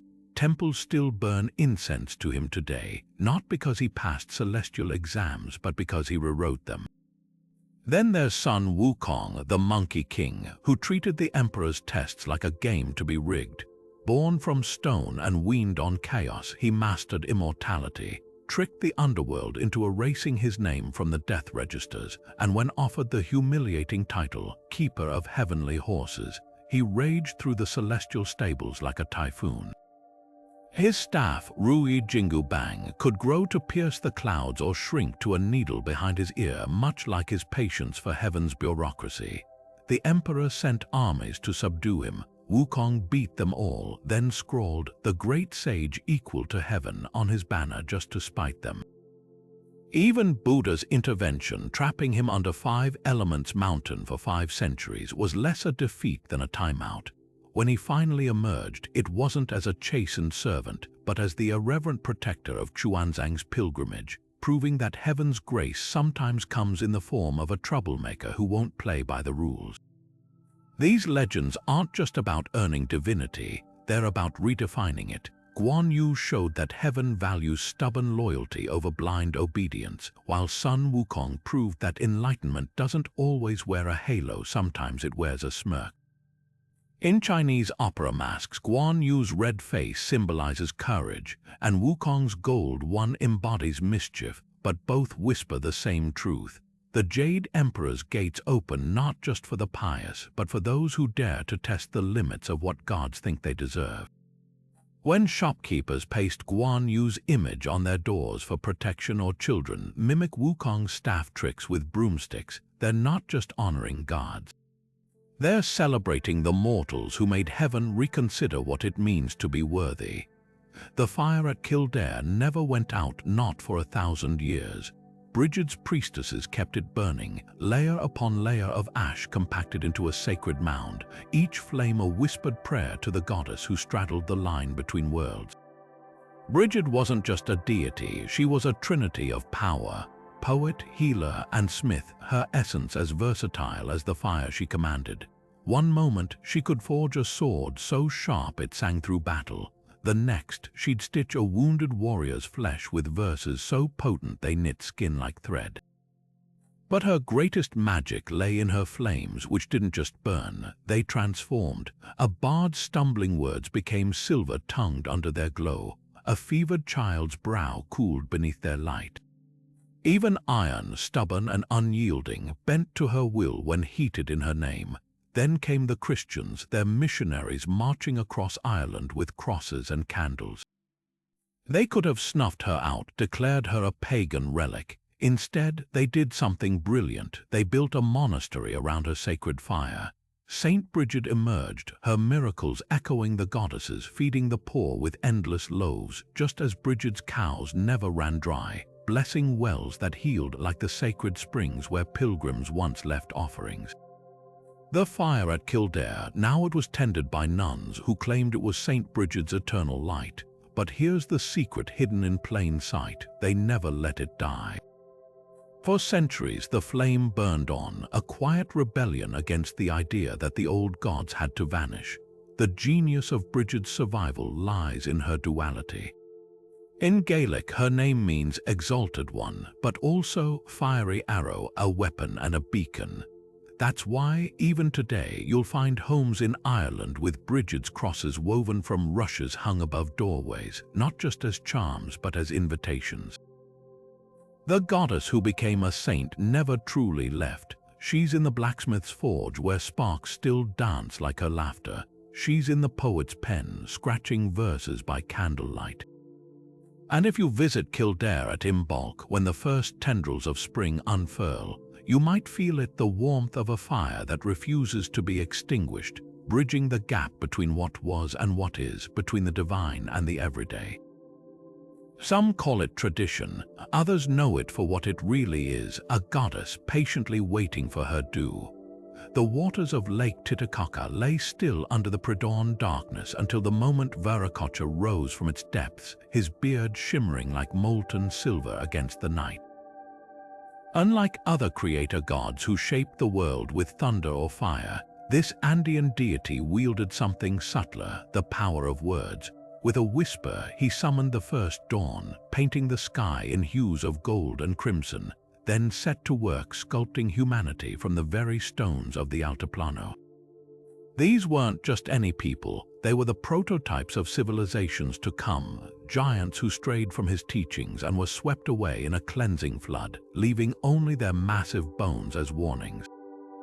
Undeterred, Viracocha tried again, this time molding the ancestors of the Inca, the Quechua, and the Aymara from clay, breathing life into them with the same breath that stirred the wind across the Andes.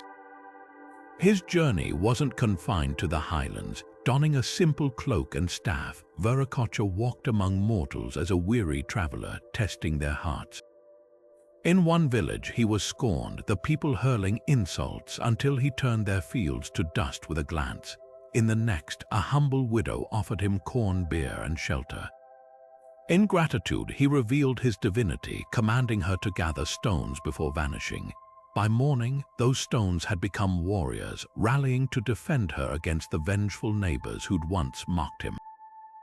Every step of his pilgrimage carried a lesson. Kindness was the mortar of empires, arrogance their undoing, but it's Viracocha's departure that lingers like mist over the Pacific.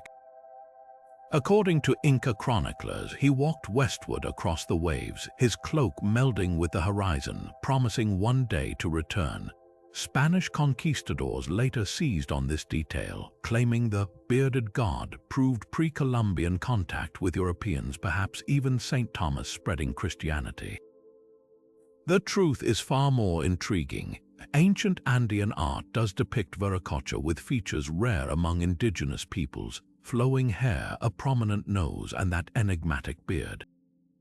Could it hint at forgotten voyages of Polynesians or even Olmecs crossing oceans millennia before Columbus?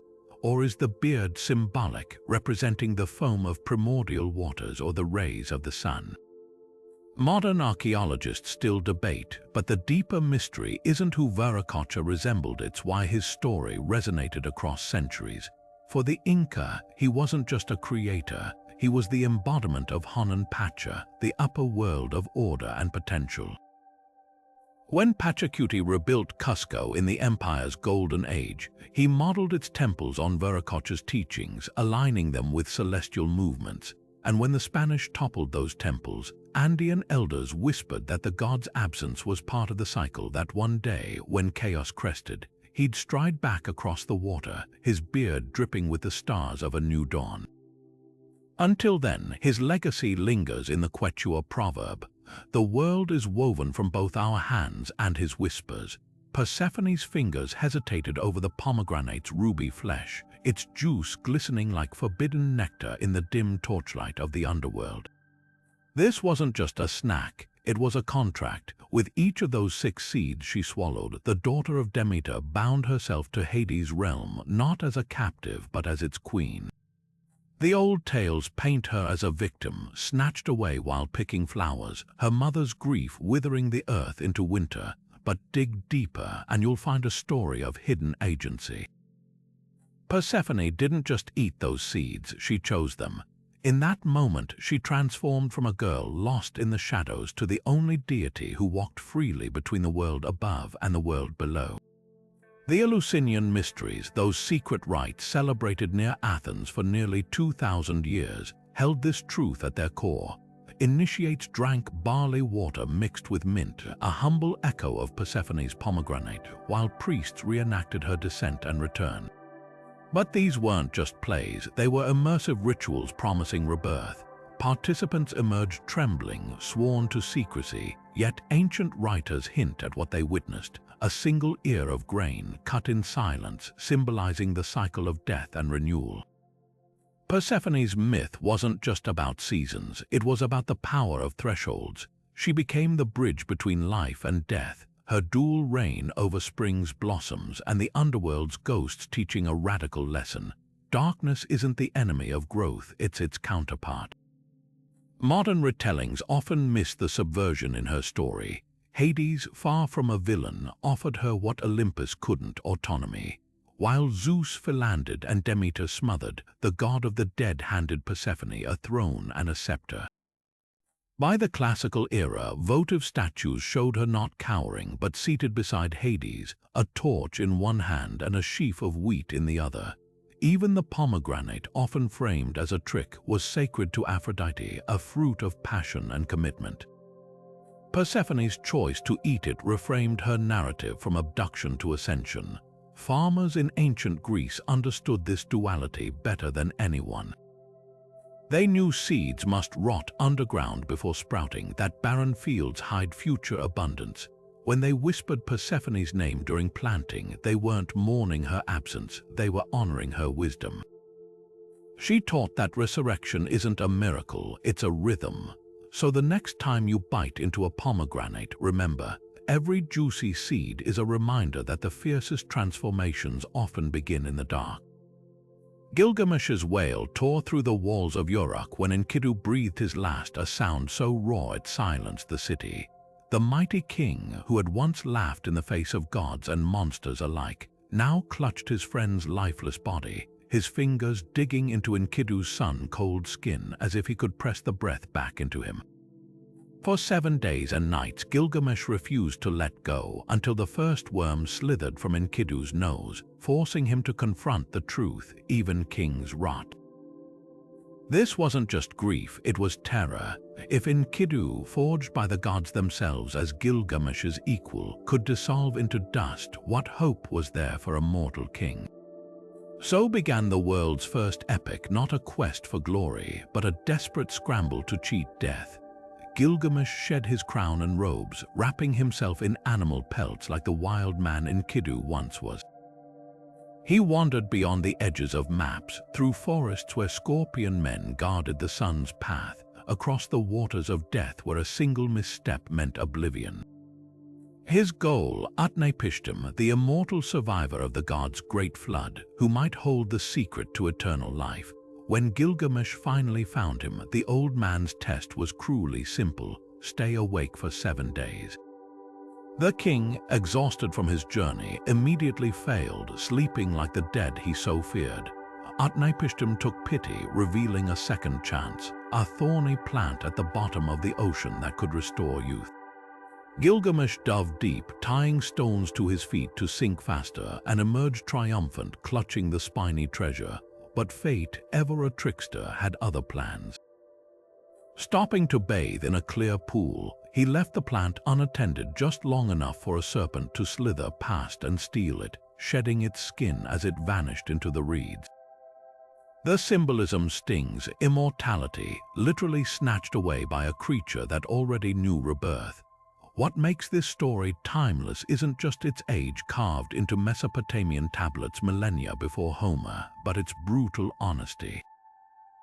Gilgamesh returns to Uruk empty-handed yet transformed.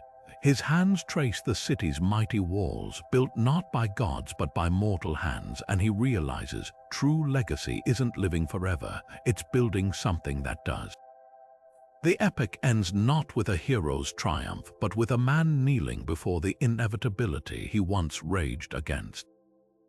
Modern excavations at Nineveh unearthed fragments of the poem still smudged with ancient fingerprints, proof that 4,000 years ago, someone gripped those tablets as tightly as Gilgamesh gripped Enkidu, whispering the same question we all do when faced with loss: is this all there is?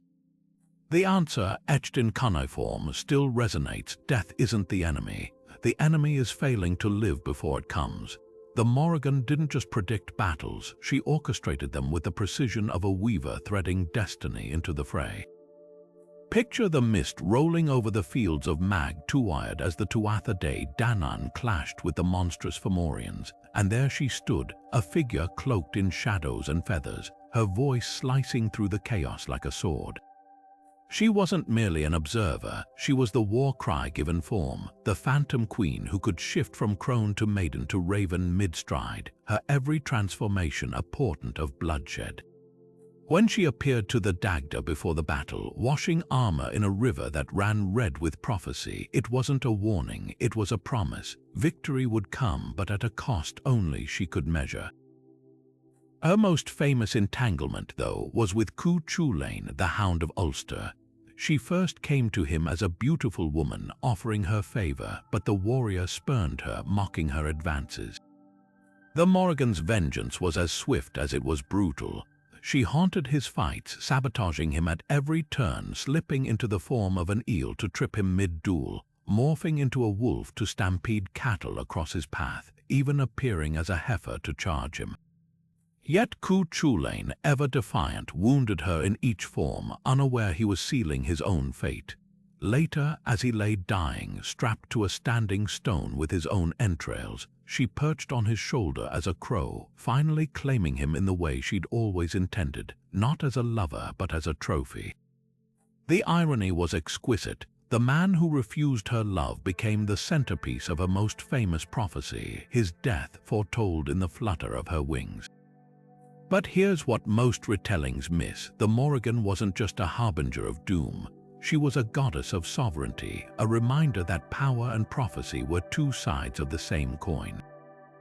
Celtic kings sought her favor before battles, not just for victory, but for legitimacy. To be chosen by her was to be marked as a true ruler, even if the path was strewn with corpses.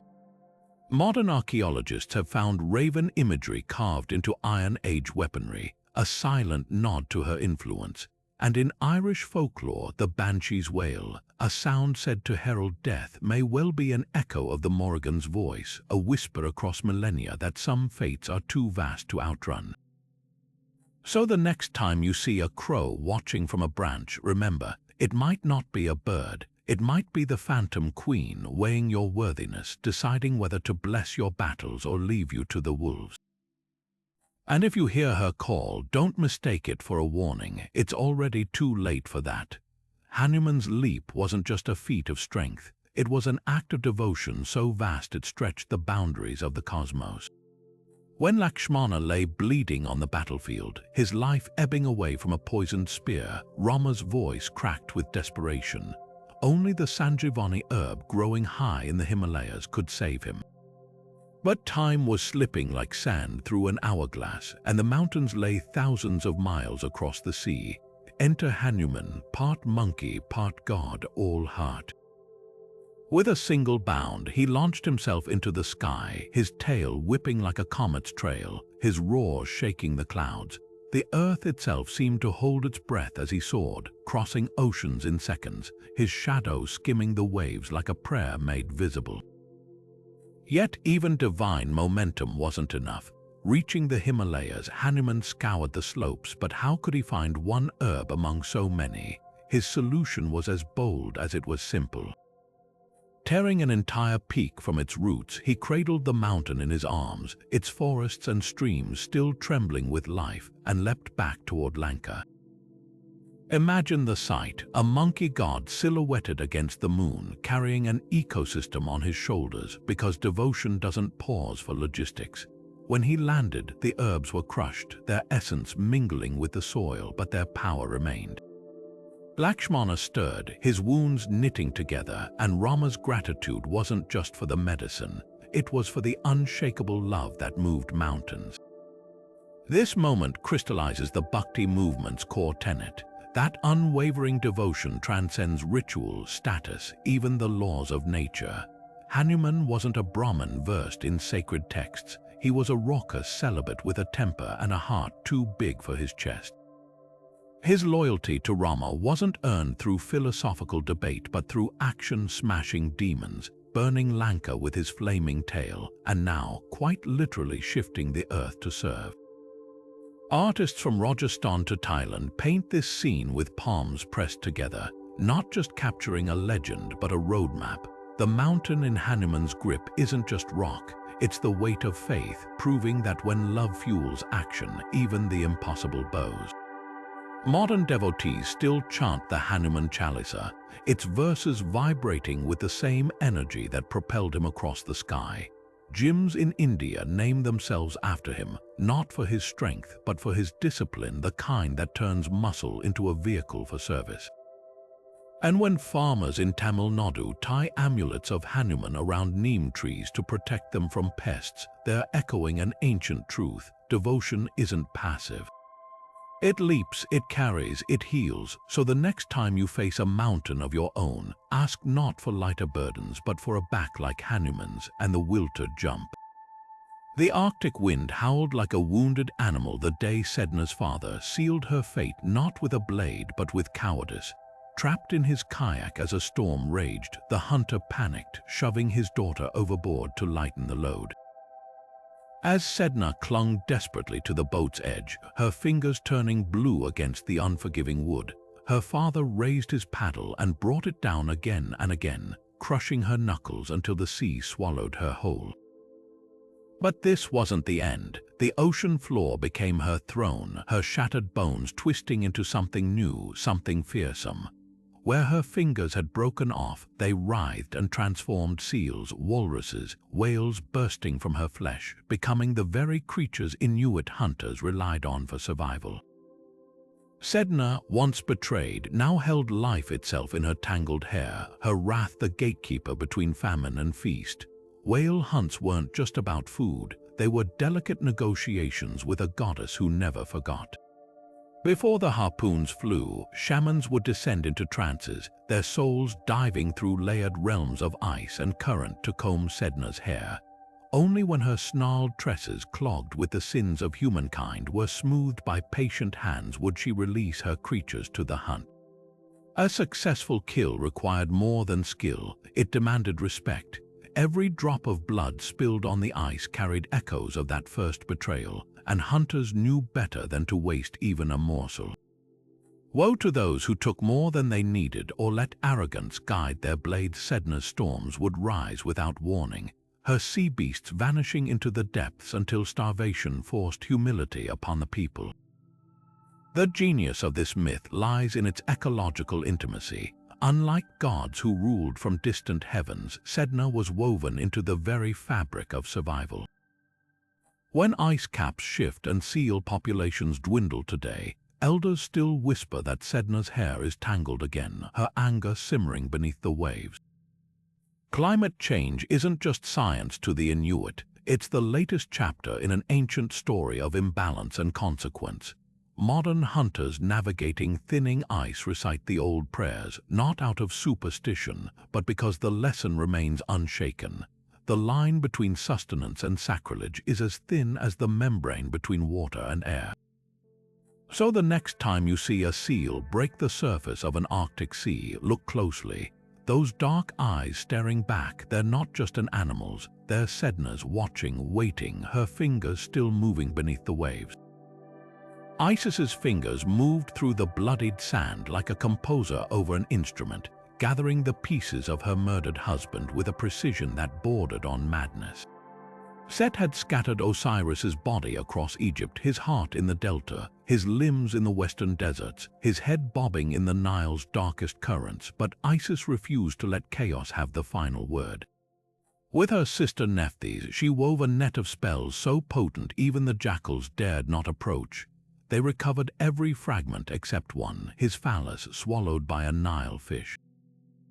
Undeterred, Isis fashioned a replacement from gold and cedar, a divine prosthesis that would become the model for every pharaoh's crook and flail. Then came the alchemy of grief. Wrapping each limb in linen soaked in resin and whispered incantations, Isis didn't just preserve Osiris, she reanimated him. For one fleeting night his body stirred, long enough to conceive Horus, the heir who'd avenge him. This wasn't just a resurrection, it was the birth of an entire funerary tradition. The same rites Isis performed, the removal of organs, the drying with natron, the amulets tucked between bandages, would be replicated for millennia by mortal embalmers.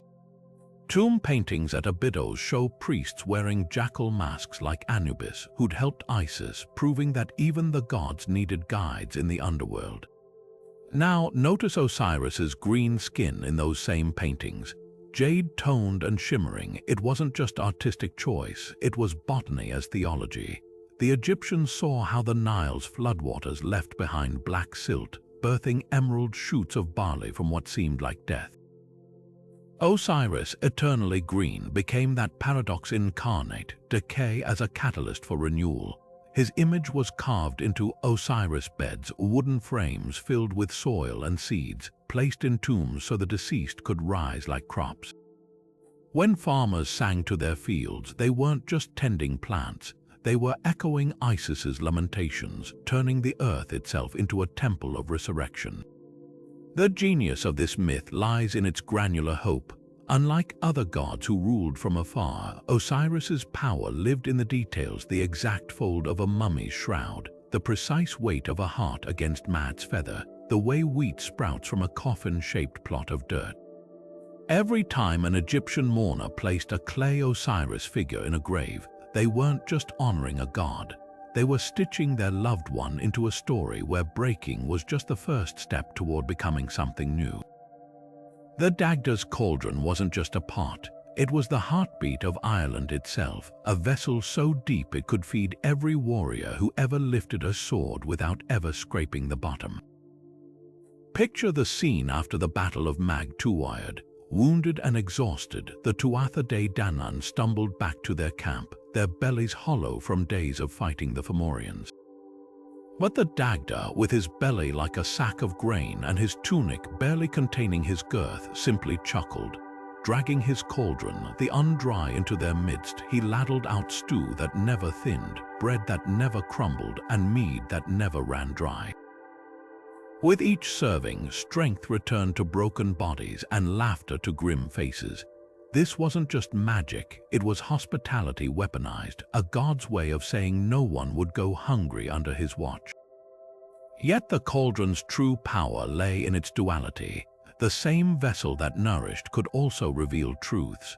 Warriors who dipped their hands into its depths might pull out not just food, but visions, glimpses of futures bright or bleak, depending on their worthiness. Some say the undry even judged souls, its broth turning bitter for the deceitful, sweet for the brave. This wasn't mere cookery, it was alchemy, blending sustenance with prophecy in a way that made every meal a ritual. Then there was the club, oh, the club, a weapon so ludicrously massive the Dagda had to drag it behind him on wheels, its head carved with grooves deep enough to cradle rivers. But here's the twist, one end of that club could flatten mountains while the other could tap the dead back to life. The Dagda didn't just wield it, he conducted with it, swinging destruction with a downbeat and resurrection with an upswing. During the battle, he'd crack Fomorian skulls like walnuts, then pivot to nudge fallen allies awake with the gentleness of a gardener tending sprouts. The beauty of these tools lies in their balance. The cauldron and club together made the Dagda more than a warrior. He was a caretaker of cycles, a god who understood that life and death, war and peace, famine and feast were just different flavors in the same stew. Modern Irish folklore still whispers of his legacy, when a potluck never runs out at a village gathering, or when a storyteller speaks of a hero who cheated death, they're channeling the Dagda's spirit. Even the humble crockpots in Irish kitchens today owe a wink to the undry, proving that some myths don't fade, they simmer on, waiting for the next hungry soul to dip a ladle. Sun Wukong's first act of defiance wasn't a battle cry, it was a snack raid. High in the heavenly orchards, the Jade Emperor's immortal peaches hung heavy with power, each bite granting millennia of life. For the Monkey King, born from stone and weaned on chaos, this wasn't just fruit, it was an invitation. He didn't tiptoe through the branches, he declared himself head gardener, gorging on the ripest treasures while tossing the pits like confetti. When celestial guards rushed to stop him, he plucked hairs from his fur, blew, and an army of duplicate monkeys materialized, each as unruly as the original. The resulting brawl left the orchard in shambles, its magic fruit squashed underfoot like common grapes. But peaches were just the appetizer. Next came Laozi's elixirs, pills of immortality stacked like candy in the Taoist sage's furnace. Sun Wukong didn't steal them, he treated the jars like a buffet, swallowing entire vials without tasting. His stomach became a crucible of stolen power, forging him into something even heaven couldn't ignore. The Jade Emperor, accustomed to groveling petitioners, now faced a primate who turned divine law into a punchline. Military campaigns failed, thunder gods were outwitted. Even Nezha, the lotus-bodied warrior, found his flaming wheels outmaneuvered by a monkey who fought with the glee of a child flipping over game boards. Then came the staff. Buried deep in the Dragon King's vaults lay the Rui Jingu Bang, a pillar once used to measure the depths of creation itself. To others, it was an unmovable relic. To Sun Wukong, it was destiny. At his touch, the massive column shrank to needle size, then elongated with a thought, becoming the perfect weapon, weightless in his grip but heavy enough to crack continents. The ocean floor quaked as he claimed it, tidal waves rippling toward the heavens like a challenge. The final confrontation wasn't with swords or armies, it was with Buddha's palm. "Leap from my hand and heaven is yours," the enlightened one offered, his smile serene. Sun Wukong scoffed, somersaulting across the sky in a blur of defiance, only to find 5 mountains pressed upon him moments later. The trick wasn't flight, it was perspective. He'd never left Buddha's grasp, yet even imprisoned under 5 elements mountain, his spirit couldn't be crushed. Centuries later, pilgrims would hear his laughter in passing storms, a reminder that some rebellions aren't defeated, just paused. The brilliance of Sun Wukong's chaos lies in its duality. His staff wasn't just a weapon, it was the sea's own measuring rod, now turned against the heavens. His thefts weren't greed, they were cosmic satire, exposing the hypocrisy of gods who hoarded immortality. And his punishment, a time out long enough to turn a trickster into a protector. When he finally emerged to guard Xuanzang's pilgrimage, it wasn't as a tamed beast, but as a force who'd tasted heaven's limits and found them lacking. Even now, opera masks carve his smirk in gold, not as a warning, but as a promise. The universe's wildest hearts often hold its truest wisdom. Kotlaku's skirt of writhing snakes stilled for the first time in centuries as she swept the steps of Kotepec, the sacred serpent mountain. A single feather drifting from the sky brushed her chest, and in that instant the earth itself seemed to pause. This was no ordinary plume. It was a gift from the heavens, a spark of divine fire sent by the souls of warriors fallen in battle. Within moments, Kotlaku felt the weight of new life quickening in her belly, a presence so fierce it sent tremors through the soil. But her other children, the stars of the southern sky led by her daughter Koyalxauhqui, saw only disgrace.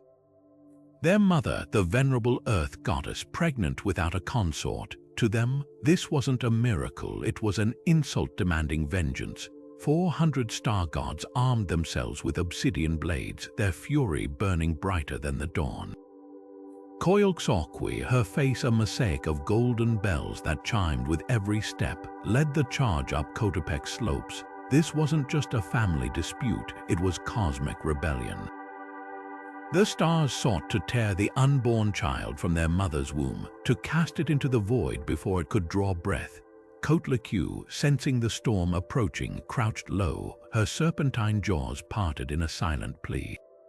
Then rupture, a scream split the air, not of pain, but of raw, unfiltered power as Huitzilopochtli, the Aztec god of war and sun, burst forth from her body in a blaze of blue fire. He wasn't born, he erupted, already clad in armor forged from hummingbird feathers, his left leg withered and skeletal, a testament to his half-mortal nature. In one hand, he gripped the Zucotl, the fiery serpent sword that pulsed with the heat of a dying star. Coilxauhqui barely had time to raise her blade before Huitzilopochtli struck, severing her head with a single brutal arc. Her body tumbled down the mountainside, shattering against the rocks below, her limbs scattering like fallen constellations, but Huitzilopochtli wasn't finished. Snatching up his sister's head, he hurled it into the sky where it became the moon, a cold, lifeless orb forever chasing the sun but never catching it. The 400 star gods, now leaderless, scattered in terror, only to be hunted down one by one, their light devoured by the newborn war god's insatiable hunger. This wasn't just a battle, it was the birth of an era. Huitzilopochtli's victory mirrored the daily struggle of the sun overcoming the night, a cycle the Aztecs would later enshrine in the relentless rhythm of human sacrifice. The Templo Mayor in Tenochtitlan embodied this myth in stone, pilgrims ascending its twin staircases past a massive carved disc of Coilxauhqui's dismembered body, a warning and a promise. Chaos would always rise, but the sun would always conquer. Modern excavations reveal layers of sacrificial offerings beneath that disc: knives, skulls, jade, each one an echo of Huitzilopochtli's first bloody triumph. Yet hidden in the violence is an unexpected tenderness.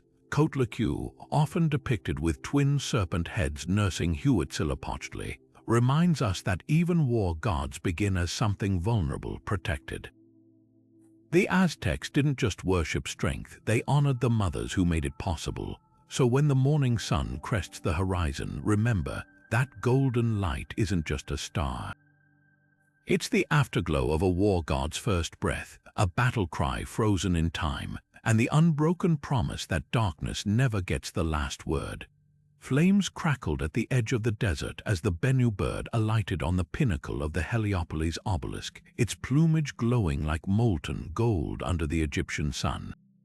Unlike ordinary creatures bound by mortal cycles, this heron of legend didn't just die, it set its own nest ablaze, reducing itself to ash, only for a new Bennu to rise moments later, fresh and radiant. The priests of Ra saw in this ritual more than spectacle, it was a celestial echo. Just as the Bennu's rebirth mirrored the sun's daily resurrection, so too did it promise that decay wasn't an end but a prelude to renewal. Temple reliefs depicted the bird perched atop the Benben stone, the primordial mound from which creation sprang, linking its cycle to the very fabric of existence. Half a world away, the Greeks wove their own version of this tale. The phoenix, a crimson and gold raptor said to live 500 years before constructing its pyre of aromatic branches. As the flames consumed it, the heat forged an egg from its remains, birthing the next incarnation. Herodotus, ever the skeptic, called it a story I do not entirely believe, yet even he recorded the detail that the phoenix carried its father's ashes to the altar of Helios in a ball of myrrh. This wasn't just poetic whimsy, it was a metaphor etched in frankincense and flame. The phoenix didn't just survive death, it honored what came before, weaving memory into rebirth. Then there's the Feng Huang, China's celestial phoenix, whose story diverges in striking ways. Unlike the solitary Bennu or phoenix, this radiant bird, often paired with the dragon as a symbol of yin and yang, never actually dies. Its immortality isn't earned through cyclic combustion but through transcendence. When its era ends, the Feng Huang doesn't burn. It ascends to the lunar palaces, only to return when harmony is restored to the earthly realm. Ming Dynasty emperors embroidered its image onto robes, not just for its beauty, but for its implicit promise: rulership could be renewed without destruction. The genius of these myths lies in their shared language of fire, yet each culture kindled it differently. For the Egyptians, the Benu's flames were a cosmic rhythm as dependable as the Nile's floods. To the Greeks, the phoenix's pyre was a solitary act of will, a defiance of entropy, and in China, the Fenghuang's fire was internal, a glow that waxed and waned with the virtue of the age. Modern astronomers even named a constellation after the phoenix, its stars a testament to humanity's enduring fascination with creatures that cheat death. But here's the twist: these birds weren't just symbols of personal resurrection. They were barometers of civilization itself. When Roman naturalist Pliny wrote of the phoenix, he placed its appearances alongside the rise of empires. The Feng Huang's return heralded dynastic golden ages, and the Bennu, its cycle was syncopated with the Sothic calendar, tying its rebirth to the heliacal rising of Sirius. These weren't just myths, they were timekeepers, reminding us that renewal isn't just possible, it's etched into the bones of the universe. So the next time you watch a sunset, remember that fading light isn't an ending. It's the prelude to a billion Benus, phoenixes, and Fenghuangs stirring in the ashes, waiting for their dawn. From the thunderbolts of Zeus to the cunning of Anansi, these myths weren't just stories, they were the blueprints of civilizations. They carved moral codes into the hearts of warriors, whispered guidance to rulers, and painted the heavens onto temple walls. Think about it, the Norse didn't just fear Ragnarök. They lived by its inevitability, their sagas teaching that bravery isn't about winning, but about facing the end unbroken. In Egypt, the tale of Osiris became the backbone of justice, his reassembled body a metaphor for a kingdom united under Mat's scales. And when Hindu devotees chant the Bhagavad Gita, they're not just reciting Krishna's words, they're wrestling with the same dilemmas Arjuna faced on that ancient battlefield. Artists across millennia have echoed these legends, from the gold-leafed mosaics of Byzantium to the neon-lit anime retellings of Izanagi and Izanami. Shakespeare's tragedies owe debts to Greek fate, while modern superheroes Thor's hammer, Black Panther's ancestral plane, are just gods in spandex repackaged for new believers. Even politics bends to myth. The Aztecs waged wars to feed Huitzilopochtli's hunger for the sun's survival, while the Shinto practice of misogi, born from Izanagi's purification, still shapes Japan's rituals of renewal today. These stories were never confined to parchment or stone. They pulsed through laws, coronations, and the very geography of nations. So here's the real question: which pantheon speaks to you? Is it the relentless ingenuity of the Yoruba's Orishas, or the bittersweet poetry of the Celts, where even love letters were carved into standing stones? Maybe it's the raw, cyclical power of the Aboriginal Dreamtime, or the philosophical depths of Vishnu's avatars. Drop your pick in the comments. We could spend lifetimes unraveling these threads, and this is just the beginning. Want more mythic deep dives, from forgotten pantheons to the secret histories behind these tales? Smash that subscribe button and ring the bell, because the next saga is already brewing. Until then, remember, the gods may fade, but their stories, those are forever.